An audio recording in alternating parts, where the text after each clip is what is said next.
Oh, Alhamdulillah. Cuaca panas. Hari ni kira siram pokok pun kering habis. Pokok tak boleh nak survive walaupun kita siram apa banyak air masuk kan. Kita siram malam-malam. So kita tengok tips, saya nak bagi tips tradisional apa yang saya duk buat. Kita pakai bawang putih. Ramai je orang buat tapi cara-cara lain masing-masing lah, masing-masing. So apa yang saya buat daripada bawang putih, tapi hari ni saya nak beritahu bagi untuk nak amalkan untuk ayam bagi seminggu 2-3 kali cukup lah. 2-3 kali. Eloknya musim hujan memang better lah. Kalau musim panas pun boleh, tak ada masalah bagi petang-petang. Tapi saya memang bagi setiap kali saya buat ni saya tergantung ni lah kan. Okey, dia kita ambil bawang putih ni satu labu macam ni, ambil. Kalau nak basuh-basuh lah kan.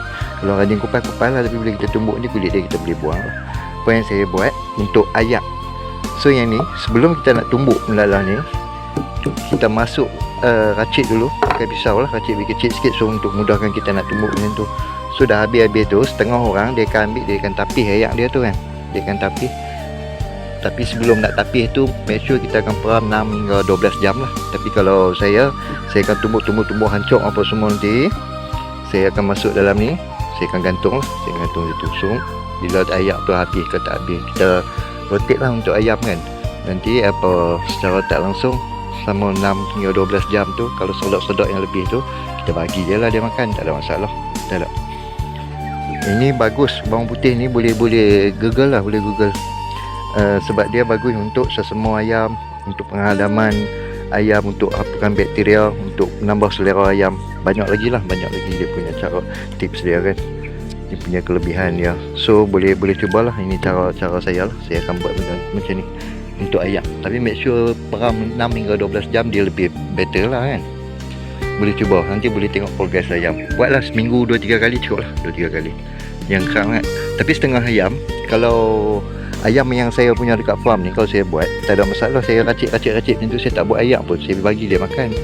Ataupun kalau nak ajak dia, kita racik yang mana tak makan kat luar tu, kita tinggal ya, dia mesti akan makan lah. Sebab bila tak ada makanan kan, lama-lama dia akan makan, dia akan terbiasa lah. Tapi kalau yang dah biasa kita bagi, dia mesti akan makan betul-betul lah. So boleh cuba ni, tumbuk, masuk dalam bekas ni, bubur ayak. Kalau nak peram lah, kalau nak gantung lah, peram dulu 6 hingga 12 jam. InsyaAllah moga bermanfaat